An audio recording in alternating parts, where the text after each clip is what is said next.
February महीना, this is the month of testified testimony. ये जो टेस्टिफाइड टेस्टिमनी में मैंने 2 हफ्ता संडे प्रीचिंग में बता दिया टेस्टिफाइड टेस्टिमनी। आज जो मेरा टॉपिक है सेम ही है, टेस्टिफाइड, टेस्टिमनी नहीं, टेस्टिफाइड, यानी कि परखा जाना। हालेलुया, या परखा गया। आज हम उस विषय को सुनेंगे और सीखेंगे कि हम कैसे परखे गए और परखा जाने के द्वारा क्या होता है। आप लोगों को परमेश्वर आज नहीं परखा है, आज नहीं परखा है। पूछे कब परखा? फिर जवाब है आपके पास? जवाब है? से पहले इतने बार 2 सप्ताह में चिल्ला चिल्ला के बोलने के बाद 2 हफ्ते के बाद अगर आप नहीं जवाब दे पाएंगे, हम बनने से पहले उसने हमें परखा है और भेजा है। आप बोलेंगे कैसे परखा है? कैसे परखा है? अभी आप मानो पीछे वाले रूम का लेंटर पड़ा है। कई जने सोचते हैं लेंटर सही है नहीं है, दीवारें सही है नहीं है, फ्लोर सही है नहीं है, माइंड में आता है। लेकिन जिन्होंने बनाया है उसको जाके पूछिए, वो लिख के गारंटी देके बता देगा कि ये सही है। क्यों? क्योंकि उसने बनाया, वो जानता है, उसने अपना जी जान 100% उसमें लगा दिया है। वो जानता है उसने क्या मटेरियल्स मिला है, वो जानता है कि ये कितने साल तक टिकाऊ होगा। Hallelujah, hallelujah. जैसे मिस्त्री को पता होता है वो काम किया होता है तो वो गारंटी दे देता है। हमारे बीच में दीप ब्रदर जी बोले, पास्टर जी ये गारंटी है। मैं बोले आपकी जुबान पे हमारा गारंटी है। समझो, अगर आज आप पीछे लंगर क्या बनाए मुझे नहीं पता, किसी ने तो तड़का दिया है जिसका जिम्मेदारी था।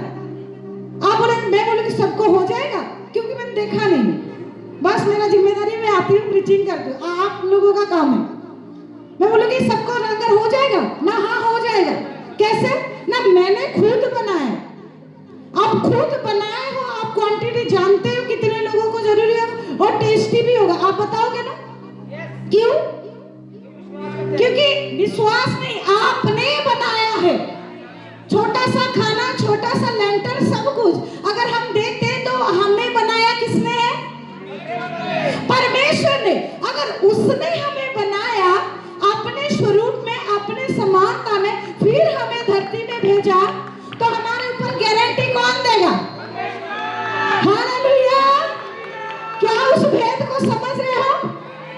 सिंपल सी नॉर्मल सी बातें हैं, लेकिन इसके अंदर बड़े गहरी राज है।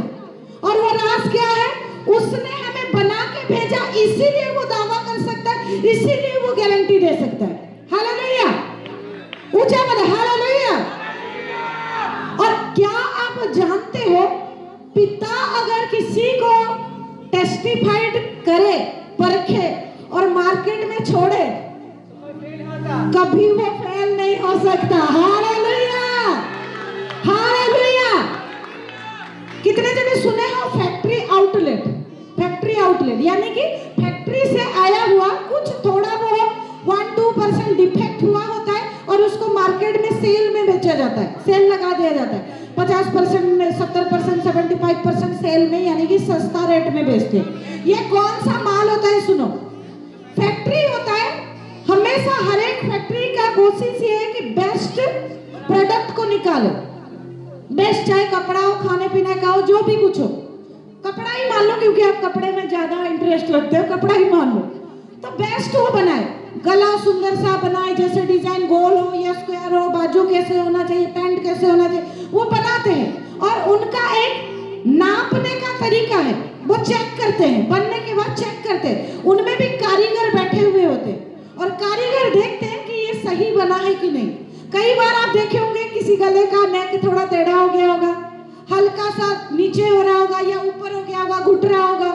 तो आप वो चीजों को जब कारीगर चेक करता है है, उनके नीचे वर्कर होते हैं, वो चेक करके क्या करते हैं, उनको साइड कर देते हैं। लेकिन जो बेस्ट प्रोडक्ट है उसको क्या करते हैं, आगे छोड़ देते हैं कि वो सील होके, स्टाम्प होके, पैक होके मार्केट में पूरा बेस्ट रेट में बेचा जाए। हालेलुया।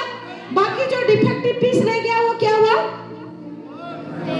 सेल में सस्ते में बेचा जाए। आज मैं आप लोगों को कह दूं, ये जो बेस्ट प्रोडक्ट है ना, वो आप सभी हो, मैं भी हूँ उनके बीच में। उन्होंने हमें बनाया और उन्होंने हमें देखा, पूरी तरीके से चेक किया कि ये हूबहू मेरे जैसा है, मेरा बेटा है, मेरी बेटी है, और उसने अपना मोहर लगाया और भेजा, इसीलिए आज यहाँ पर हो और आप उसके बेस्ट प्रोडक्ट हो और आपका कीमत बहुत ज्यादा है। हालेलुया। क्या आप में से कोई गरीब होके सोचते हो मेरा पैसा बहुत कम है और आप परेशान रहते हो क्या? कोई हाथ उठाएंगे, मुझे दिखाएंगे, मैं मेरे फाइनेंस के लिए चिंतित हूँ या चिंता करती हूँ। अब नहीं करते, लड़ाई झगड़ा बंद। हालेलुया। जो लोग सोचते हो कि मैं कुछ नहीं कर सकती, कुछ नहीं कर सकता, मैं तो गरीब हूँ, अगर कोई है तो उठ के आ जाओ। है कोई? नहीं हो तो वेरी गुड। अगर होते हैं तो पहले मैं आपका किडनी निकालती और किडनी निकाल के मार्केट में बेचती, और कितना पैसा आता है सोचो। खुद भी अमीर, मैं भी अमीर, समझ रहे हो ना? आपका हार्ट निकाल के बेच देती, सोचो। आपके आंखें निकाल के बेच के आते हैं, सोचो। आपका ब्लड निकाल के बेच के आते हैं। अपने आप में खाली आप जीता जाता एक खजाना हो, खजाना। और आप सोचते हो मैं गरीब हूं। आपको पैसा कमाने के लिए मेहनत की जरूरी है। आप अगर मेहनत नहीं करेंगे, लेजी बने रहेंगे, तो आप उन्नति नहीं कर सकते। लेकिन परमेश्वर जो आपको मार्केट में भेजा है ना, आप उसके बेस्ट प्रोडक्ट हो। खाली बेस्ट नहीं, द बेस्ट प्रोडक्ट हो। दा समझते हो? वन पीस हो। परमेश्वर आपको ऐसे बना के भेजा है और वो आपके लिए गवाह देता है। हालेलुया। मेरे साथ एक वचन को निकाले, यूहन्ना 18:37, 18:37। फटाफट निकालेंगे, स्पीड निकालेंगे और जिनको मिलेगा पढ़ेंगे, स्पीड मदद करेंगे। यूहन्ना 18:37 जी। हाँ, पिलातुस ने उससे कहा, तो तू राजा है? यीशु ने उत्तर दिया, तू कहता है कि मैं राजा हूं। मैंने इसलिए जन्म लिया और इसीलिए संसार में आया हूं कि सत्य की गवाही दूं। हालेलुया। जब उनको मारे जाने के लिए यीशु मसीह को कोड़ा मार के लेके जाया जा रहा था, पिलातुस था जो जजमेंट कर रहा था, उनको देख रहा था, परख रहा था, ये व्यक्ति सही है कि गलत नहीं। किसको? यीशु मसीह को। और वो उसको पूछ रहे हैं, क्या तू राजा है? वो क्या बोले? आप खुद कह रहे हैं, तू खुद कह रहा है कि मैं राजा हूं, लेकिन मैं धरती पे इसीलिए आया हूं, क्या गवाह देने के लिए? सत्य का गवाह। पढ़ते नहीं हो क्या? देखो लिखा है सत्य की गवाही। यीशु मसीह खुद बोल रहे कि संसार में आया हूं, मैं इसीलिए आया हूं कि सत्य की गवाही दूं। यहां से आप लोग समझ जाइए, अगर परमेश्वर किसी के बारे में भी गवाही दे रहे हैं ना, तो वो गवाही सच्चा है। अगर वो आपको देख रहा है और बोल रहा है तू अमीर है, तो तू 100% अमीर है। अगर वो बोल रहा है कि तेरा वीजा पासपोर्ट स्टाम्प हो गया है, तो भले ही अभी ना दिखे, लेकिन आपका वो काम होने जा रहा है।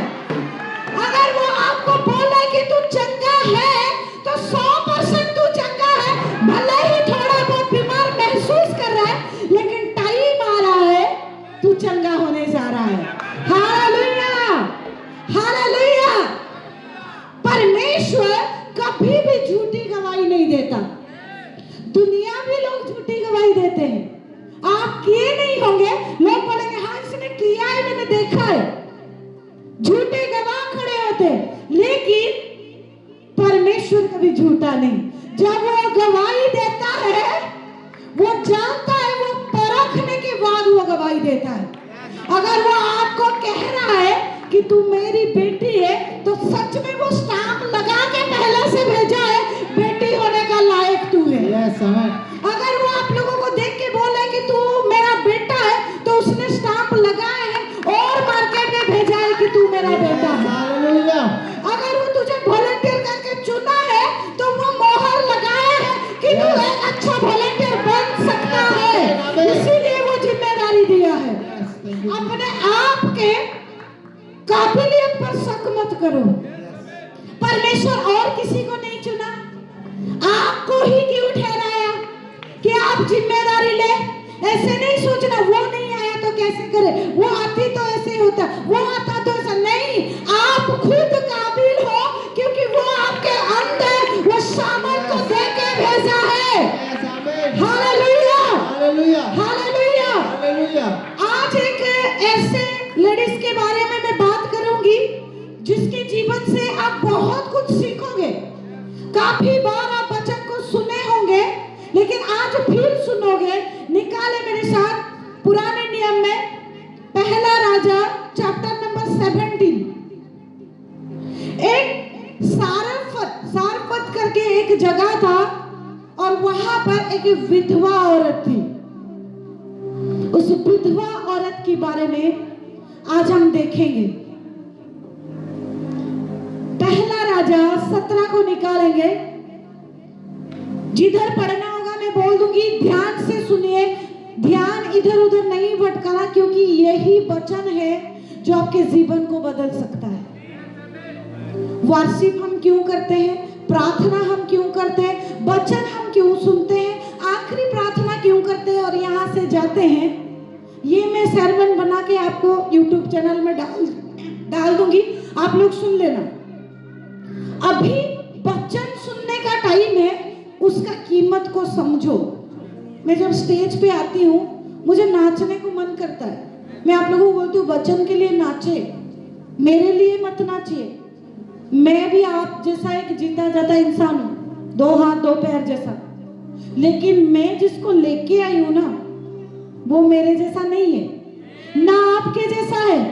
इसके अंदर इतना पावर है ना, पूरा कायनात इसमें समा गया है। जिधर जिस सिचुएशन में खोलोगे ना, ये आपसे बात करेगा। जिस घड़ी में आप ढूंढोगे, खुशी में भी, दुख में भी, गम में भी, बीमारी में भी, बुरे हालात में भी, अच्छाई में भी, शादी में भी, बच्चा पैदा होने के टाइम में भी, आप जब इसको ढूंढोगे ना, ये आपसे बात करेगा और ये आपके साथ खड़ा रहेगा, क्योंकि वो रूह दा मसा, वो जो मसा है वो देता रहता है। Hallelujah, hallelujah. दोनों हाथों को उठाए और बोले, पाक रूह मुझे वो मसा दे, मुझे वो मसा दे जो आज वचन कहना चाहता है, जो आज वचन कहना चाहता है, जो आप हमसे बात करना चाहते हो, जो आप हमसे बात करना चाहते हो, उसको हम समझ जाए, उसको हम समझ जाए, उसको हम समझ जाए, उसको हम समझ जाए। हमें मदद करे, हमें मदद करे, हमें मदद करे, हमें मदद करे। आमीन, आमीन, आमीन, आमीन, आमीन, आमीन। सुनिए, यहाँ पे एक विधवा औरत है। अगर हम 8 में से पढ़ेंगे, निकालिए, खाली निकाल के रखिए, जिधर मैं बोलूंगी तब देखना। यहाँ पर 8 में लिखा है, तब यहोवा ये वचन उसके पास पहुंचा, किसके पास? एलिया के पास। ठीक है, एलिया एक नबी था, ध्यान से सुनो। एक व्यक्ति एलिया जो नबी था, प्रॉफिट था, प्रोफेसी करता था, भविष्यवाणी करता था, उसके पास यहोवा का एक वचन आया, चलकर सदोम के सारफत नगर में जाकर वहीं रहे।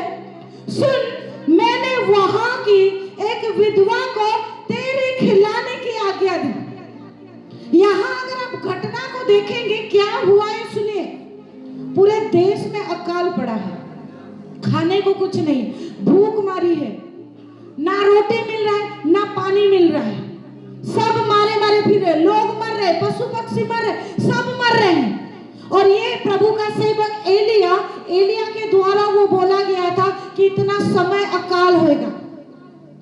लेकिन अगर आप 1 से 6 तक 7 तक पढ़ेंगे, वहां पे परमेश्वर उसको एक नाले के, पहाड़ के के गुफा में बिठा के रखा था और वहां पे रख के बोला इधर ही बैठ और यहाँ पे कौआ तेरे लिए रोटी और मांस लेके आएगा, तू यहाँ ही उस पहाड़ के गड्ढे में बैठ और यहाँ साइड में एक नदी जा रहा है, उसका पानी पी और यहाँ पे कई टाइम तक रहे जब तक मैं जाने को ना बोलूं। और ये एलिया के ये वचन से मेरा पर्सनल लाइफ बहुत जुड़ा है। अगर आप में से कोई हमारे टेस्टिमनी को जानते होंगे, जब हम उड़ीसा छोड़ के आए, परमेश्वर बोला सेवा करना है, सब कुछ छोड़, पास्टर जी काम काज ये सब कुछ स्टॉप किए, हम आए अंबाला में 1.5 साल रहे, फिर यहाँ पे आए। जब हम आए हम पिंड में आए, डायरेक्ट इधर कुड़के पिंड वाला जिंदगी कभी हम जिए ही नहीं। गांव में कैसे जीना है, कैसे तौर तरीका नहीं जिए और रहे। लेकिन आके जब हम गाड़ी में आ रहे, जितने जितने पिंड में मुझे नहीं पता, जितने जितने अंदर गाड़ी आ रहा है उतने उतने मेरे आंखों से आंसू टपक रहा है कि हम कहाँ जा रहे हैं। और मैं परमेश्वर से बात करूं, परमेश्वर अगर सेवा करवाना ही था कुछ अच्छे जगह पे ही रख लेते, शहर वगैरह में रख लेते, एटलीस्ट रहन सहन तो थोड़ा बहुत मैच करता, लैंग्वेज तो पता नहीं, छोड़ो समझा नहीं पाएंगे ना समझ पाएंगे, लेकिन अगर रखना था तो रखते उधर थोड़ा सा शहर में आसपास कहाँ क्या है पता नहीं था। केवल हम पगवाड़ा भी नहीं जानते थे, केवल गराया जानते थे कि गराया है कोई तो एक जगह है। और जब हम आ रहे थे घर के अंदर के ट्रक में सामान आ रहा था, पास्टर जी फिर गए लाने के लिए सामान, और मैं घर में जब एंट्री की मैं रो रही हूँ, जोर से रो रही हूँ मैं। ये दोनों काफी छोटे थे, जो लोग देखे हो इनको, मिस्टी और मिस्टू को 6-7 साल पिछले बात कर रही हूँ। मैं बैठी हूँ और मैं रो रही हूँ, मेरे आंसू जोर से बह रहे, और ये दौड़ के आई मिस्टी, बोले मम्मा आप रो क्यों रहे हो, ये छोटे छोटे इन्होंने क्या समझना। मैं बोले कुछ नहीं, घर में एंट्री किया ना, कुछ शायद कुछ गिरा पता नहीं इसी करके। और मैं जाके कुर्सी में बैठ गई। बहुत गर्मी का दिन था, वो इतना गर्मी था। जब हम रूम के अंदर एंट्री करे घर में, लगा कि हमें ओवन के अंदर किसी ने डाल दिया, कार के एसी के अंदर से निकल के ओवन में चल गए, और लग रहा था कि अभी दम तोड़ जाएगा शायद, क्योंकि घर बंद था, वेपर एकदम से था। और कुर्सी में बैठी हूँ, इधर वो गमोरे निकलने लगा, क्या बोलते हैं आप वो, पित्त जो भी हो, वो छोटे छोटे निकलने लगे और बहुत जलन होने लगा, छोटा सा। मैं बोली परमेश्वर क्या हो रहा है, और परमेश्वर मुझे बोले कि तू उठ और जाके बाहर देख के आ, जो घर मैंने तुझे दिखाया था क्या ये वो घर है। और मैं थोड़ा सा आंसू को पोंछी, पास्टर जी नहीं थे, बच्चे इधर दौड़ रहे थे। मैं बाहर जब गई देखी, हाँ ये तो वही घर है, सारा जो सिग्नल जो सिंबल दिया गया था ये तो वही घर है। फिर आके मैं वहां पे बैठ गई और परमेश्वर मुझे ये एलिया वाला वचन दिया। क्या मैंने एलिया को वो पहाड़ के गुफा के अंदर बैठने को नहीं बोला था? मैं बोली हाँ जी। अगर वो वहां पे ना बैठता क्या होता? अकाल के समय में वो रोटी नहीं पाता, वो जो नदी जा रहा था उसका पानी वो नहीं पीता, और अगर वो किसी एरिया में अलग अपने हिसाब से जाके चलता तो वो वहां पे मर जाता, राजा उसको पकड़ के मार देते। मैंने उसको वहां पे रखा और वो वहां पे रहा, और वहां से उसका अभिषेक फ्लो होने लगा और सब कुछ उसको सप्लाई होता रहा, मिलता गया।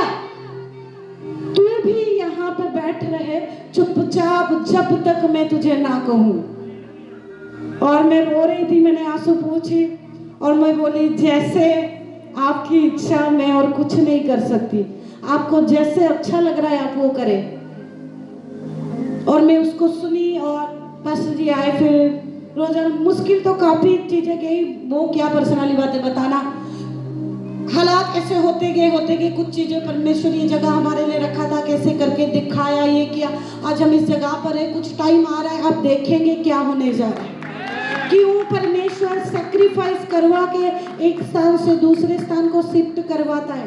क्यों परमेश्वर अपने प्रियजनों को इस हालात के अंदर, दुख के अंदर, परेशानी के अंदर लेके आता है? क्योंकि वो टेस्टिफाइड, वो हमें ऑलरेडी परखा हुआ होता है कि ये ताए जाएंगे कि नहीं, उस आग के भट्टी में से होके ये जा पाएंगे कि नहीं। सब कुछ छोड़ना, घर परिवार काम काज छोड़ना आसान बात नहीं होता, लेकिन मैं दावा करती हूँ उस पिता का, उसने हम दोनों को परखा था उसने हमें परखा था, हम कैसे थे, क्या है क्या नहीं, इसीलिए वो हमें जिम्मेदारी दिया। हमारे एरिया में हमसे नॉलेज में बहुत लोग थे, बहुत अच्छा वचन जानते थे, मुझे तो कुछ भी नहीं पता था। लेकिन टाइम जितना जितना बढ़ता गया वो परमेश्वर बात करता गया, परमेश्वर बात करता गया। आज एलिया उस स्थान पे जब बैठा रहा, वो रोटी और मांस वो पानी पी के रहा, तब वो नदी का पानी धीरे धीरे सूखता गया। क्यों? क्योंकि अकाल था, अकाल था। जब तक आप सोचेंगे वो नदी में पानी जा रहा होगा, कितने लोग आशीषित हो रहे होंगे। किसके लिए आशीषित हो रहे थे पता? एक परमेश्वर के जन के लिए, क्योंकि परमेश्वर का जन वहां पे बैठा था, इसीलिए नदी में धाराएं बह रहे थे। जिस घड़ी परमेश्वर को पसंद आया कि वो जन को उठा के और किसी को ब्लेस करे, वो वहां से उठा दिया और जगह शिफ्ट करवा दिया। और मैं बताऊंगी उसके बाद कौन ब्लेस हुआ। जब तक परमेश्वर के जन कहीं पर हो ना, आदर करते रहे, रेस्पेक्ट करते रहे, क्योंकि उनके वजह से आपका एरिया, आपका स्पेशल जगह ब्लेस हो जाता है, क्योंकि परमेश्वर उनके ऊपर अपना अभिषेक रखा होता है। मैं खाली प्रभु के सेवकों की बात नहीं कर रही हूं, मैं आप सभी की बातें कर रही हूं। रेस्पेक्ट ईच अदर, एक दूसरे को रेस्पेक्ट करे, एक दूसरे को आदर करे, क्योंकि आप भी चुने हुए हैं। आपके द्वारा एक पिंड ब्लेस होता है, आपके द्वारा एक शहर ब्लेस होता है, आपके द्वारा एक एरिया ब्लेस होता है। You are the source of blessing. आप ब्लेसिंग का सोर्स हो, श्रोता हो। जिसने आपको भेजा है वो पूरा पावरफुली भरा हुआ है और वो आपको सोर्स बनाता है, आपके द्वारा ब्लेसिंग फ्लो होता है। दूसरा पर अपने आप को कभी कमजोर मत समझिए, अपने आप को कभी नाकामयाब मत समझिए, अपने आप को निराशा में लेके मत चलिए। सोचिए कि आप क्यों चुने हुए हैं। Hallelujah, hallelujah. जब यहाँ से वो एलिया को शिफ्ट किए, एलिया से बात कर रहे हैं कि तू उठ और सारीपत नामक एक गांव में, एक पिंड में, एक एरिया में जा, और जाके वहां पे एक विधवा को, मैंने तेरे रोटी का इंतजाम करने को कहा है, तू वहां पर जा। और वो उठा और वो चलने लगा। मैं आज आप लोगों को बोल रही हूँ, मेरे प्यारे भाई, प्यारे बहनें सारे, अपने आप की कमजोरियों को मत देखिए। जितने विधवा बहनें हैं, अपने आप को कमजोर मत समझिए, क्योंकि कभी भी परमेश्वर आपको ब्लेस कर सकता है, किसी वक्त भी वो आपको ब्लेस कर सकता है। आपका टेस्टिमनी आने जा रहा है, वो टेस्टिफाइड कर दिया, वो परख के छोड़ा है। आमीन। आप ही क्यों, मैं आपको पूछूं कि आप ही क्यों अकेला हो? क्योंकि वो जानता है आप बड़े पावरफुल हो, आप अकेला पूरा कायनात को हिला सकते हो, आप अपने परिवार को संभाल सकते हो, आप अपने परिवार के लिए दिल्ली में खड़ा हो सकते हो। दुनिया भले ही आपको देखे आप अकेले हो, आप विधवा, आपसे कुछ नहीं हो सकता। सुनिए मम्मियां, जितने मम्मियां आज अकेले हैं, मैं बोल रही हूँ, मसीह आपका झंडा है, वो जीत आपको दिलाएगा। जितने भाई लोग अपने आप को अकेला समझते हो कि सभी मुझे छोड़ गए, प्यार नहीं मिला, अपने नहीं अपनाए, सुनिए, आज अगर आप अकेला है तो जानिए कि मसीह आपका झंडा है, वो आपको जीत को देगा। अगर लोग आपको देख रहे हैं इसमें क्वालिटी नहीं है, ये तो अकेला है, बेसहारा है, इसका तो कोई रेपुटेशन नहीं है, ये तो पूरा पिंड में बदनाम है, पूरा एरिया में बदनाम है। सुनिए, आज मैं कह दूं, अगर आज आप इस सेट के नीचे हो, आपका टाइटल टैग बदलने जा रहा है, आप बदलने जा रहे हैं, आप सेम नहीं रहने वाले। आज अगर आप इस परमेश्वर की हजूरी में हो, आपका नेगेटिव बातें आपको छोड़ के चला जाएगा, क्योंकि आप चुने हुए हो, आपके ऊपर लगा गया मोहर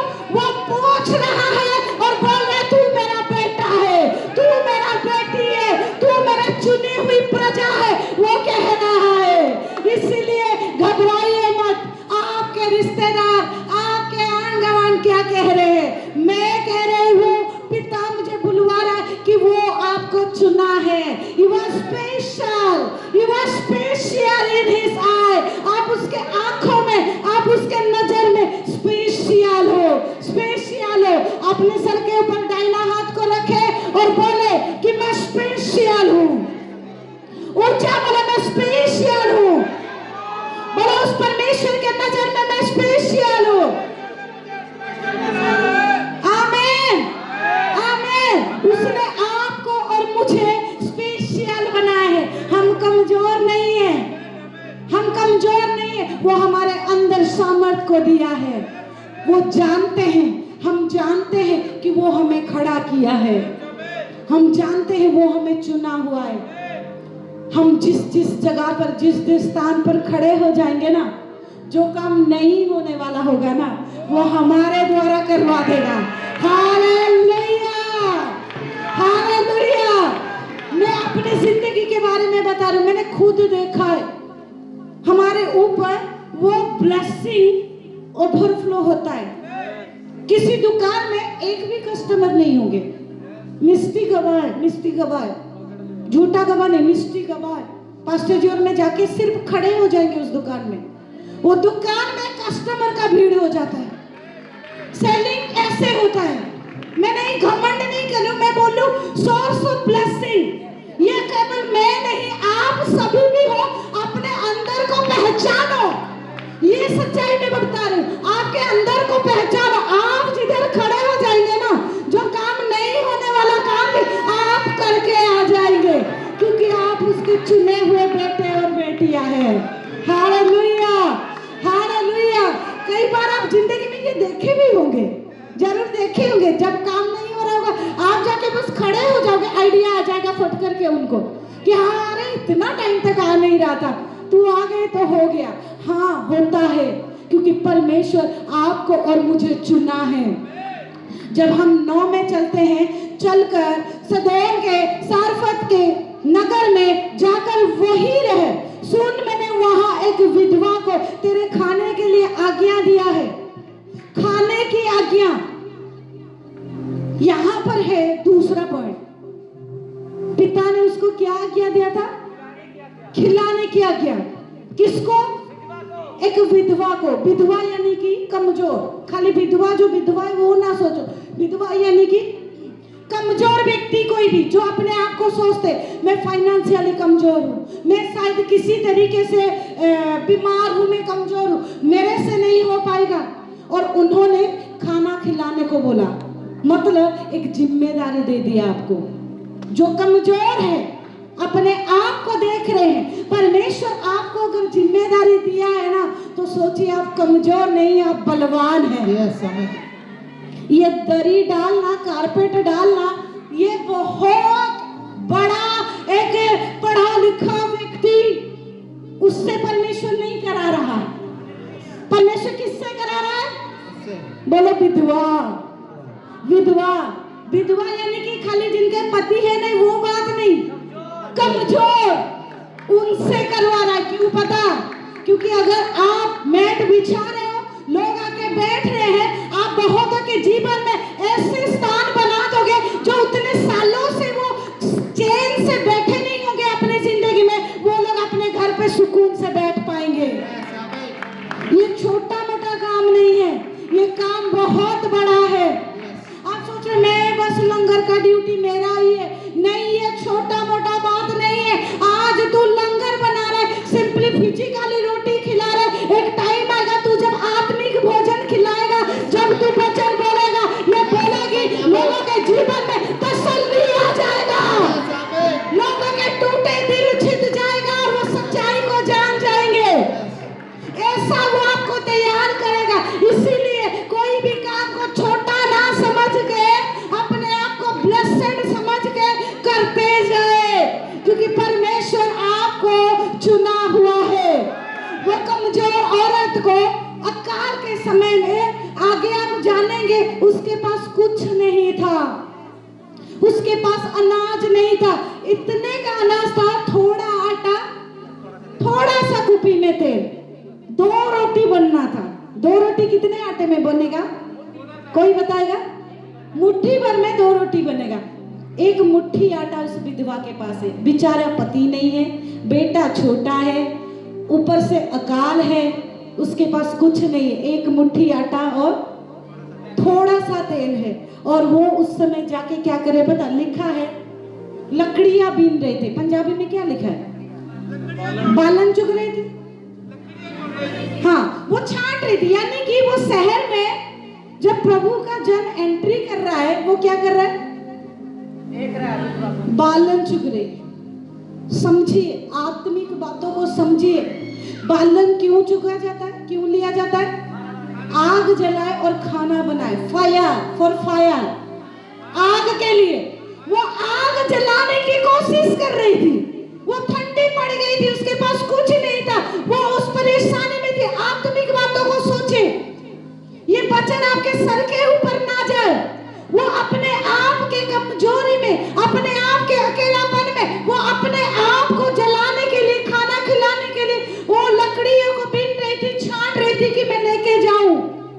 जब वो अपने आप में कोशिश कर रही थी, कोई तो आ रहा था, कोई तो सामने से आ रहा था और वो खुद फायर था। एलिया के बारे में जानते हो ना? एलिया को किसका पिता कहा जाता है? आग का। वो खुद फायर, वो प्रभु का जन आ रहा है और ये लकड़ी चुग रही है, लकड़ी उठा रहे किसके लिए? आग जलाने के लिए। आग जलाने के लिए, यानी कि डिजायर, चाहत। अगर आपके पास चाहत है ना, कुछ करने की इच्छा है ना, परमेश्वर जरूर वो काम आपके लिए करेगा। आप कोशिश तो करिए, एक कदम तो उठाए, 2 कदम परमेश्वर आपके लिए चलेगा। हालेलुया। आज मैं सभी भाइयों से कहना चाह रही हूँ, सभी बहनों से कहना चाह रही हूँ, कमजोर होके मत बैठिए, हार के मत बैठिए, कोशिश करते रहिए, कोशिश करते रहिए। स्कूटी उठाए, बाइक उठाए, पैदल चले, लेकिन घूमे, काम ढूंढे, जाए, लोगों से बात करे, मिले, मेल मिलाप करे। एक कदम आप उठाओगे तो परमेश्वर और 10 कदम में दौड़ के आएगा और आपके लिए काम करेगा। Hallelujah, hallelujah. आज जब वो बालन उठा रही थी, जब लकड़ियां उठा रही थी, वो आग सामने से आ रहा था। वहां पे सोच रहे होंगे ये बालन जला के क्या करेगा ये, लेकिन सुनिए, परमेश्वर केवल बालन छांटने, जो चुन के लाने की उसको जरूरत नहीं, वो स्वर्ग से आग गिरा के भी आपका खाना बना सकता है, यानी कि इंतजाम कर सकता है, क्योंकि वो हमारा इंतजामी खुदा है। Hallelujah, hallelujah. आगे जब हम जाएंगे 10 में, वो वहां से चल दिया और सरफत को गया, नगर के फाटक के पास पहुंचकर उसने क्या देखा? एक विधवा लकड़ी बीन रही थी। उसको बुलाकर कहा, किसी पात्र में मेरे पीने को थोड़ा पानी ले आ। क्या मांगा? पानी ले आ। पानी बहुत बड़ा काम होता है क्या? यहाँ पे बड़ा अच्छा लगता है मुझे, पंजाब का बेस्ट कल्चर है कि कोई भी आता है पानी पिलाते हैं, कोई भी आता है, ना जान ना पहचान, कोई भी रेडी वाले हो, कोई भी आ जाता है घर के सामने तो पानी जरूर पिलाते, पूछते। और इवन हमने देखा है गर्मी के टाइम में वो सबीर वगैरह लगाते हैं, वो दूसरा पानी भी देते, ठंडा पानी। मुझे तो पहली बार जब हम आए इतना हैरानी हुई, इवन हम ट्रेन पे थे जब पंजाब एंट्री कर रहे थे, तब स्टेशन में भी लड़के दौड़ रहे थे ठंडा पानी लेके, इतना गर्मी का टाइम था कि पानी दिया जाए। मैं देख के हैरान हुई और इतना दिल से दुआ निकला कि परमेश्वर इनको अब कितना बढ़िया दिलेरी दिया है कि लोग पानी ट्रेन में भी लोगों के पास हो ना हो उसमें भी दे रहे हैं। कोई जाता है खाली हाथ तो नहीं गया होगा ना, लेके ही जाता है हर एक जर्नी में, लेकिन फिर भी बाई चांस किसी पे पास खत्म हो जाए, किसी को ठंडा पानी की जरूरत, वो लोग सप्लाई कर रहे थे। वो कितना बड़ा ब्लेसिंग का बातें हैं यहाँ पे, सोचो। वो जाते हैं और पहले क्या मांगते हैं? थोड़ा सा पानी दे दो। लग रहा है अगर पानी थोड़ा है, छोटा सा काम है, ये क्या कर रहे हैं ना, सुनो, पहले परमेश्वर आपको छोटा सा काम देता है, दरी झाड़ने का, लंगर बनाने का, घास साफ करने का, किसी को बुला के प्यार से बिठाने का, किसी से 2 लफ्ज प्यार से बोलने का। शुरुआत वो छोटा सा ही करता है, शुरुआत वो छोटा सा से ही करता है। आप लोग जो जानते होंगे, हम जैसे पिछले चर्च में थे, सेवा कर रहे थे, वहाँ पे खुद पास्टर जी हमें कुछ नहीं आता, जीरो नॉलेज, हमें कुछ भी काम नहीं आता, खुद टेंट बांधने की कोशिश कर रहे थे, खुद बांस लगाने की, पकड़ो पकड़ो, बच्चे इतने छोटे छोटे क्या कर लेना, पकड़ के दौड़ दौड़ के हम दो जने एक बांस को लेके आते थे, कुछ भी नहीं आता था हमें। लेकिन शुरुआत परमेश्वर छोटे से किया, छोटा सा शुरू कर, आगे कितना बड़ा होगा तू देखेगा, कितनों का उद्धार का कारण तू बनेगा। आज मैं बोल रही हूँ, अगर आप छोटा सा कुछ कर रहे, मैट उठा रहे, साउंड सिस्टम लगा रहे, कर रहे, अपने आप को कमजोर मत समझना कि पास्टर हमें देख नहीं रहे, तारीफ नहीं कर रहे। सुनिए, पास्टरों के ऊपर उसका बाप बैठा है जो पूरा देख रहा है, उसका सीसीटीवी कैमरा 2400 घंटा आपके ऊपर है, वो आपको देखता है और वो उसके हिसाब से आपको ब्लेस कर रहा है। आज अगर आप छोटा काम किए, छोटा सा शुरुआत, उसको क्या मांगा? पानी। और वो विधवा औरत यानी कि कमजोर, जिसका कोई रेपुटेशन नहीं, स्टैंडर्ड नहीं, वो जा रहा है क्या लाने? पानी लाने। और आगे देखो, हम पढ़ते हैं, जब वो लेने जा रही थी तो उसने उससे पुकार के कहा, अपने हाथ में एक टुकड़ा रोटी भी मेरे पास लेते आ। हालेलुया। कलीसिया, परमेश्वर आपकी जिम्मेदारियों को धीरे धीरे धीरे धीरे बढ़ाता है, एकदम से आपके कंधे में बोझ नहीं दे देता, वो धीरे धीरे बढ़ाता है। पहले उसने क्या मांगा? पानी। जब वो जा रहा था कि मना कर दिया? जा रही थी वो पानी लाने के लिए, जब वो जा रही थी उसको क्या बोला? रोटी भी लेके आना। उस समय लग रहा होगा रोटी भी तो छोटी बात है, कोई आए तो 2 रोटी हम खिला देंगे, नहीं, उस समय बड़ा अकाल का समय था। रोटी, एक रोटी लाखों रोटी के बराबर था। बहुत बड़ा जिम्मेदारी मिल गया उसको। आपको आपकी जिंदगी में लग सकता है छोटा सा काम है, क्या मैं वफादारी निभाऊं, इन पास्टरों के साथ रह के क्या होगा? सुनिए, परमेश्वर आपको इतना बड़ा जिम्मेदारी देगा ना, आप खुद पहुंचते बनोगे उस लेवल पे। सुनना, आखिरी तक सुनना इस विधवा का क्या हुआ। और वो जा रहा है और उसको बोला रोटी लेके आ, और वो कमजोर, अकेला, कुछ नहीं है, छोटा सा लड़का लकड़ी लेके जा रही कि रोटी बनाओ और खिलाओ। वो मुड़ के आके क्या बोल रहे पता? कि मेरे पास सिर्फ कूपी में थोड़ा सा तेल और थोड़ा सा आटा है, और मैं 1 लकड़ी बीन कर लिए जाती हूँ कि अपने और अपने बेटे के लिए उसे पकाऊं और हम उसे खाए, फिर मर जाए। क्योंकि उस माता को पता था मेरे पास कुछ नहीं है कि मैं मेरे बच्चे को जिला सकूं, मैं कमजोर हूं, मेरे मदद करने के लिए कोई नहीं खड़ा, मैं अकेला हूं, मेरा इतना स्टैंडर्ड नहीं है पिंड में, एरिया में कि कोई आके मुझे मदद कर दे।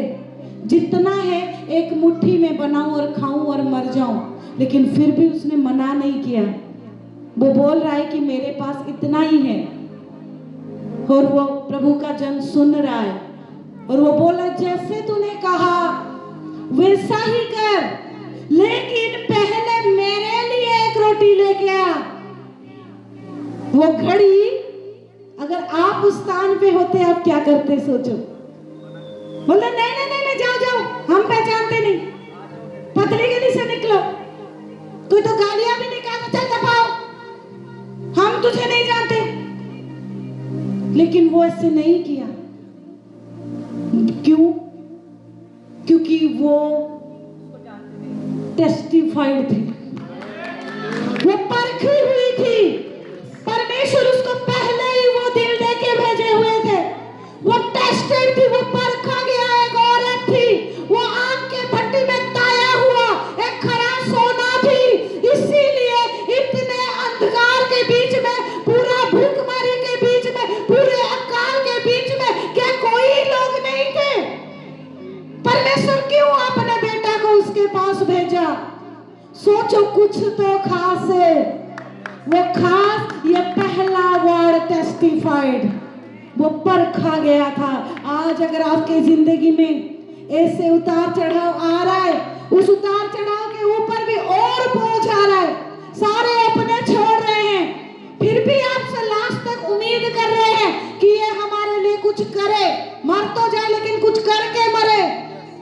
तो जानिए आपके अंदर कुछ तो खास है। आप ऐसे वैसे नहीं हो कि मर जाओगे, आप ऐसे वैसे मरने वालों में नहीं हो। पाजी तुसी सुन रहे हो, ऐसे वैसे मरने वालों में तुसी नहीं हो। एक स्पेशल बुलाहट है और वो जानता है कि आप कौन हो, वो जानता है आपका दिल कैसा है और वो आपको ऊंचा उठाएगा अगर आप उसके साथ बने रहे, उसके नक्शे कदमों पर चलते रहे। वो आपके जिंदगी को भी बदलने का सामर्थ्य रखता है। हालेलुया। क्या अपना दाहिना हाथ को उठाएंगे, उस पाजी के लिए प्रार्थना करेंगे। सभी दिल से दुआ देना क्योंकि हम सभी के वो पाजी हैं। सभी दुआ करना कि अगर वो भवन में आए हैं और बैठे हैं तो परमेश्वर की बड़ी मेहर है, को बड़ा कृपा उनके जीवन में आए और वो पूरी तरीके से फ्री हो जाए हर एक बंधन से, पूरी तरीके से उनका जीवन बदल जाए और वो खरा उतरे। जो लोग उनको बुरा भला कह रहे थे वही लोग जाने कि इसमें क्या क्वालिटी है, ये एक चमकता हुआ परमेश्वर का बेटा बन जाए। दुआ हम कर रहे हैं अब्बा और काम आप करेंगे, मैं जानती हूँ और धन्यवाद देती हूँ। सभी ऊंचा बोलेंगे आमीन आमीन। वो ऐसे वैसे हमें नहीं चुनता, वो हमारे अंदर वो क्वालिटी को दिया है। और वो विधवा जाती है, जब चलती है काम करने के लिए तो प्रभु का जन उसको बोल रहे हैं कि जा तू जो करेगा लेकिन पहले मेरे लिए लेके आ। जब तू मेरे लिए लेके आएगा परमेश्वर कुछ कहा है तुझे देगा।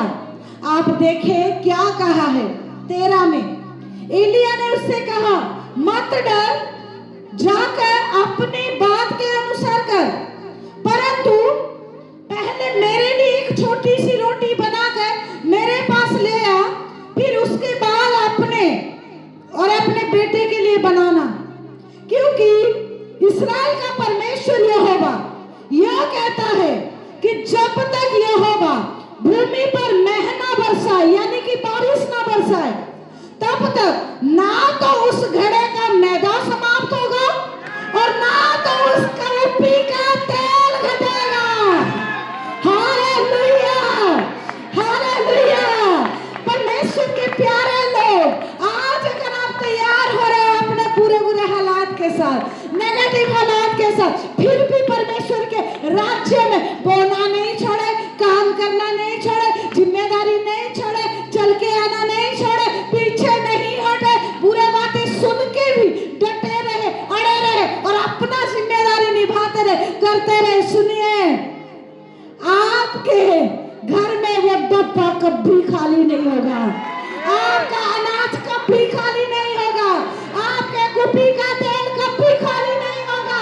वो ओवरफ्लो ओवरफ्लो ओवरफ्लो होता जाएगा, यानी कि भर के और उंडेल जाएगा, भर के उंडेल जाएगा।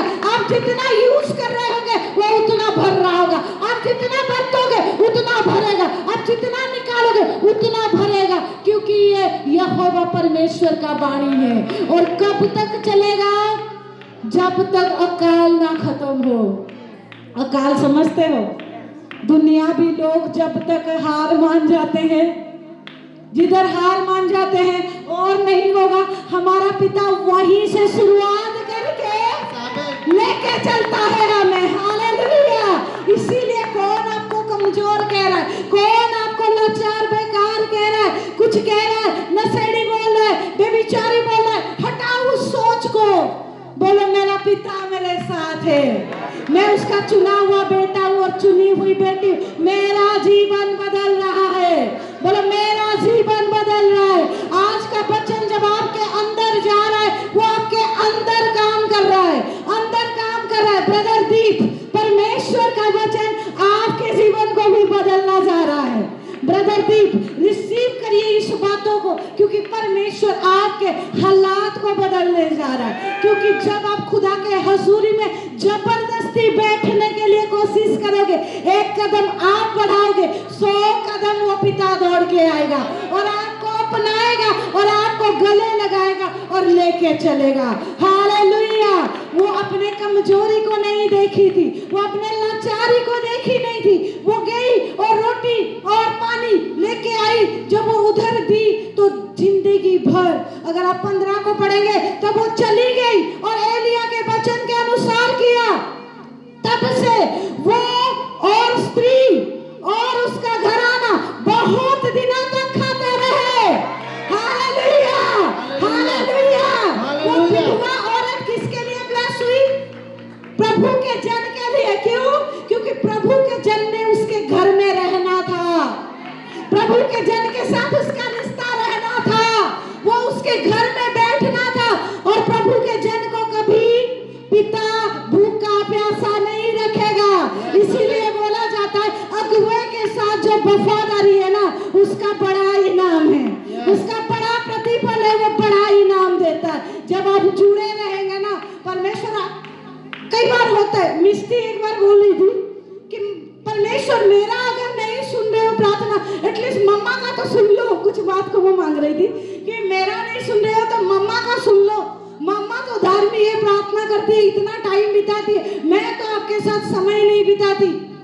मैं उसको बोली नहीं नहीं, मुझे नहीं, वो आपको भी बहुत प्यार करता है। लेकिन सोचो अगर छोटे से दिमाग में इतना सा बातें आ रहा है कि मैं नहीं तो मम्मा ही सही, उसका प्रार्थना तो पिता सुनेंगे। आज मैं आप लोगों को वही बोल रही हूँ, मैं नहीं तो मेरे अगवे तो सही, उनके ऊपर से एटलीस्ट मुझे फ्लो कर दो। इतना तो आप कह ही सकते हो, क्योंकि हम जो खड़े, हर बार हम कहते हैं आपके सामने हम खड़े हैं। पिता अगर हमें अगवा करके ठहराया हुआ है, अगर आप वो रिश्ता को बनाए रखे तो आप वो ब्लेसिंग को भी देखते रहोगे। हालेलुया। बने रहे परमेश्वर के साथ। वो कितने तक खाते रहे? लिखा बहुत दिन तक। मगर बाइबल बहुत दिन कह रहा है तो कितना दिन होगा सोचो।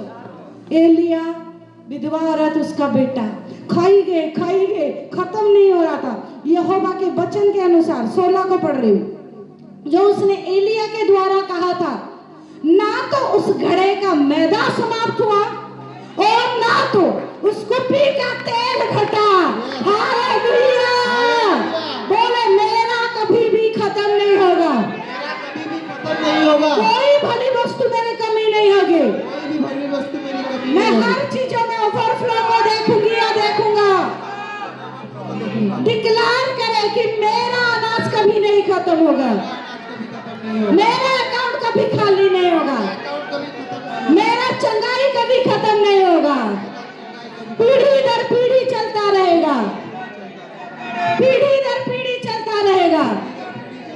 परमेश्वर ऐसा कर रहा है मेरे जीवन में, यह समय।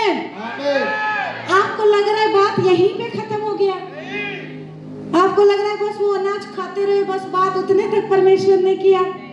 नहीं, ये तो सिर्फ छोटा सा था। ये तो वो जो अकाल पड़ा था उस समय को उसने पार कर लिया। फिर क्या हुआ पता है? एक दिन आप अगर आगे पढ़ेंगे, उसका जो छोटा बेटा था बीमार पड़ गया। उसके घर में कौन बैठा है?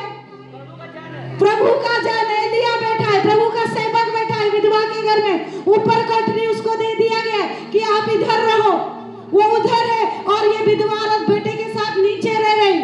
एक दिन इतना बीमार पड़ी उसका लड़का, ब्रीथिंग प्रॉब्लम, सांस लेना, ये सांस लेना उसका क्या हो गया? रुक गया और वो मर गया, सॉरी, उसका बेटा मर गया। और जब जाके माँ देख रही है, विधवा के पास पहले ही पति नहीं है, बेटा एक था, वो भी डेड हो गया। और वो दौड़ के आती है, वो विधवा औरत आके क्या बोल रही है कि मेरा बेटा मर गया है। आगे अगर आप पढ़ेंगे, लिखा है 19 में, नहीं 18 से पढ़ते हैं। तब एलिया ने उससे कहने लगी, हे परमेश्वर का जन, मेरा तुझसे क्या काम? क्या तू इसीलिए मेरे यहाँ आया है कि मेरे बेटे का मृत्यु का कारण हो और मेरा पाप का स्मरण दिलाए? देखो तुरंत क्या हो रहा है। वो तुरंत ही सोच रही है कि ये मेरे घर पे है प्रभु का गड़बड़ी जिंदगी में किया होगा या मैंने पाप कर ली होगी शायद उसके करके वो कमी रह गया होगा सेवा में या गड़बड़ी कर दिया होगा, तो उसी करके शायद मेरे ऊपर कोई श्राप आ गया और मेरा बेटा मर गया। यस ऐसे वो सोच रहा होगा।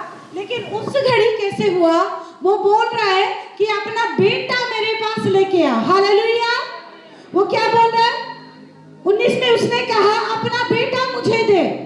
तब वो उससे उसकी गोद में लेकर उस अटारे पर ले गया जहां वो स्वयं रहता था।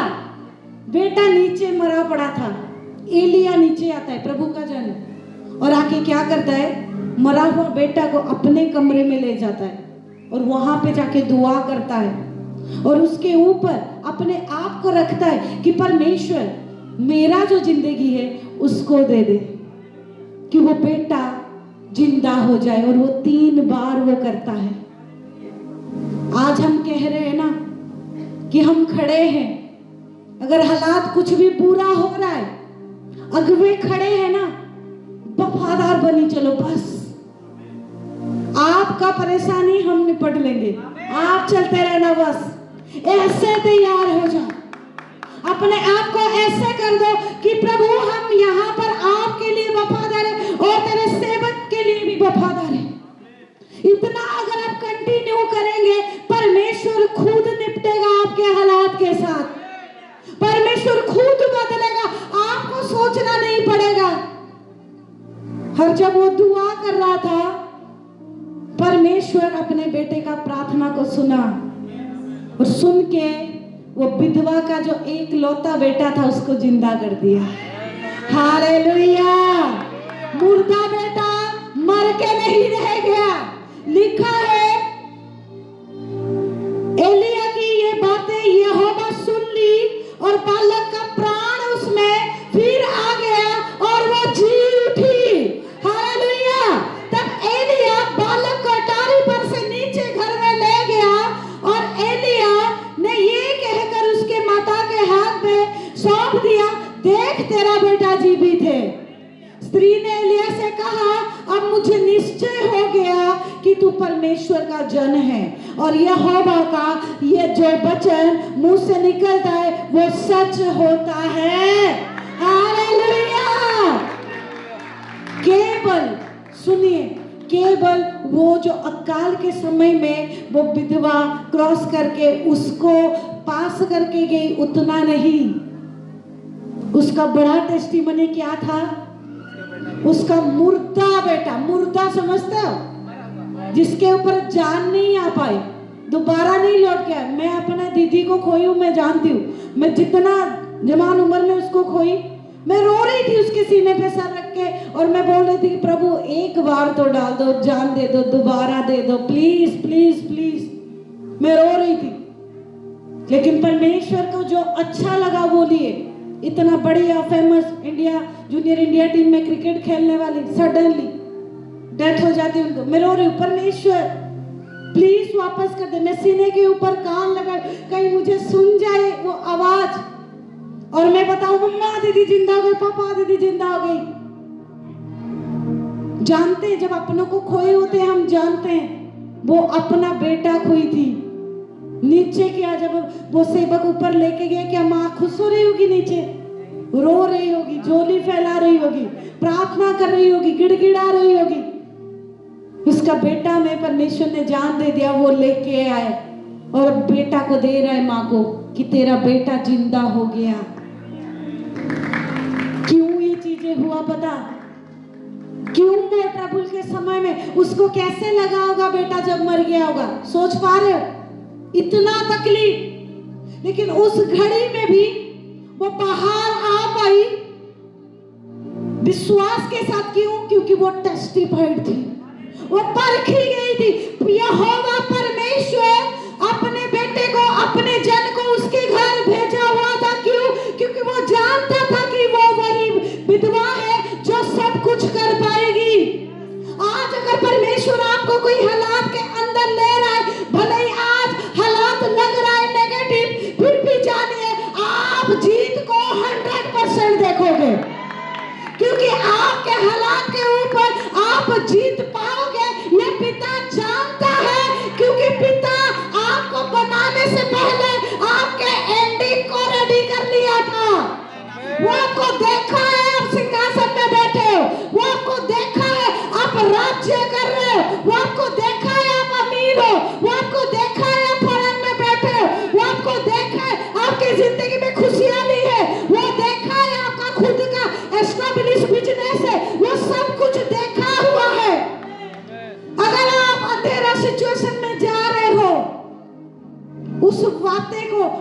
वायदा को याद करो कि जीत तो मेरी पक्की है, जीत तो मेरी पक्की है। इस विधवा औरत के बारे में टेस्टिफाइड किसने किया? कौन गवाही दिया? परमेश्वर स्वयं खुद, कोई इंसान नहीं। परमेश्वर खुद बोला मैंने तेरे खाने का इंतजाम उसके घर में किया है, किसी इंसान ने नहीं किया था। आप अगर अय्यूब के जीवन में देखेंगे, अय्यूब परमेश्वर खुद उसके लिए गवाही दे रहा है। क्या बोल रहा है शैतान को? क्या तू मेरे बेटा को देखा है, जानता है इसके जैसा सीधा खरा अच्छा वफादार कोई नहीं है। और अय्यूब उसके बाद शैतान उसके जीवन में क्या करता है? तहलका मचा देता है। क्या उसकी परेशानी छोटा था? लाखों हजार हजार 500 गधिया, 500 बकरे, 1000 बैल सब एक दिन में मर जाते, 7 बेटे बेटियां मर जाते हैं। क्या परेशानी कम है? ऊपर से उसके शरीर में बड़े बड़े फोड़े, बीमार, पत्नी भी खिलाफ, जो सबसे ज्यादा सपोर्टर बनना चाहिए, खिलाफ। उस घड़ी में भी उसने अपने जुबान से गलत अंगीकार नहीं किया। उसने एक बार भी परमेश्वर को नहीं कोसा। हमारे जिंदगी में छोटा सा चीज हो जाती है, आप क्या बोलते हैं? ले तू ही बस तुरी फिरती है 24 घंटा, तेरा क्या बना, क्या बना? अब बोलते ले तू तो मुंह चक्के जाते ही रहते हो, क्या बना आज तक? हम अपने मुंह को गंदा कर लेते हैं। लेकिन अय्यूब खरा वफादार बंदा, क्यों? क्योंकि वो टेस्टिफाइड था। आपके जिंदगी में बुरे हालात आ रहे, अब कितने बार ना जाने उस परमेश्वर को कोस रहे हो, कितने बार ना जाने आप उसको बुरा भला बोल रहे हो। सोच के देखो, 1 मिनट हर एक कोई आंखें को बंद करो और सोचो अब जिंदगी में कितने बार उसको कोसे हो। मेरा जिंदगी का हालात नहीं बदला, मैं तो वफादार चल रहा हूं, मैं इतना सेवा कर रही हूं, अभी तक कुछ नहीं बदला घर में। हमारे साथ ही क्यों हो रहा है? हम ही क्यों? कितने बोले जाते हो, कितना गालियां भी दे देते हो। लेकिन क्या आप जानते हो, जब आवाज बंद हो जाता है, उसकी आवाज सुन नहीं पाते, वो कहाँ होता है? आपके पूरा करीब, आपके साथ ही होता है। दूर से कोई होगा तो चिल्लाएगा, आवाज आएगा, लेकिन कोई अगर बिल्कुल पास में आके खड़ा हो जाएगा, वो धीरे से बोलेगा और आपको सुनना पड़ेगा। हम कितने बुरे बुरे बातें उसको बोल देते हैं, उस परमेश्वर को। क्या आप हर बार ही बेस्ट होते हो जो वो आपको ब्लेस करता है? जब आप पूरे हो फिर भी वो ब्लेस कर सकता है, तो थोड़ा दिन वफादार बन जाइए ना, आपके भी मुर्दे हालात जिंदा हो जाएंगे। अय्यूब को निकालो, खाली एक आयत को पढ़ेंगे, भजन संगीता के पहले है, वचन को खत्म करेंगे फिर प्रार्थना करके। अय्यूब 42 10 से लेके मैं पढ़ रही हूं। जब अय्यूब ने अपने मित्र के लिए प्रार्थना की, तब यहोवा ने उसका सारा दुख दूर किया, और जितना अय्यूब के पास पहले था उसका दुगना यहोवा ने उससे दिया। हालेलुया! कितना दिया? दुगना। कितना दिया? देखेंगे, टेस्ट करना चाहेंगे दुगना। अय्यूब का एक चैप्टर निकाले, इधर उंगली रखिए और एक चैप्टर निकालिए। मैं आज दिखाती हूं आपको दुगना। निकाले एक चैप्टर, 3 में देखो, 1 का 3 देखो। थोड़ा सा बाइबल को ऐसे करो, हल्का सा एक पेज को, ये पेज को हल्का सा फोल्ड करो तो आप इकट्ठे देख फोल्ड करो। 1 और 42 के बीच में हल्का सा फोल्ड करो तो इजीली आप देख पाओगे। 3 में देखो, उसके 7000 भेड़ बकरियां। कितने? 42 में आ जाओ।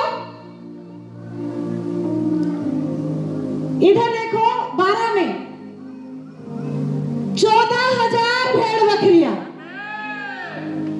से कितना हो गया? 14। इधर आ जाओ फिर 3 में, 1 के 3 में 3000 ऊंट। यहाँ पे आओ फिर से 42 में 6000 ऊंट। इधर आओ 500 जोड़ी बैल, 1000 जोड़ी बैल। फिर देखो आगे 500 गधिया, यहाँ पे 1000 गधिया। और उसके जो 7 बेटे बेटियां थे 13 में लिखा है, उसके 7 बेटे और 3 बेटियां भी उत्पन्न हुए। हालेलुया। दुगना ब्लेसिंग, दुगना ब्लेसिंग। मैं 1 को पढ़ूंगी, आयुब 1 का 3, आप लोग मेरे साथ पढ़ना 42 का 12।